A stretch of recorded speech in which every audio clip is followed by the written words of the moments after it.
Hi, in today's tutorial, I'm going to show you how to include attachments and a reply on your email on Outlook application. So first of all, of course, all you need to do, just go and open your Outlook application. Of course, if you do have it on your PC. If you don't have it, you will need to go and open whatever browser you are currently using in your desktop or PC.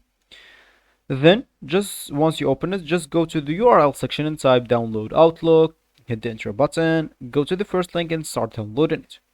Of course, it will be pretty easy to do that because it will be like any other download. You must have been already like downloaded something in your PC before. So make sure to go through all the instructions of like downloading any application.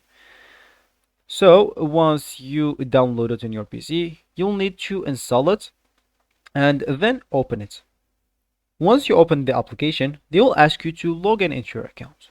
Of course, if you don't have an account, they will you will have to go and create one from their website, or you can just go and create one from there if you have the option to. Once you do that, just log into your account, and once you're logged in, you'll find yourself as in this page, which is gonna be your home or your main screen. And once you are here, all you need to do to include an attachment or reply, as we said in the beginning of the video, is just go to an email that's sent to you. So this is an example of this, and all I need to do now is just click at the reply button here.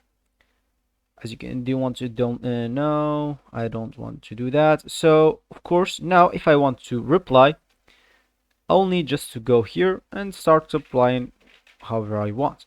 And of course, if I want to include an attachment, simply I'll go here at the top and I'll see attach file.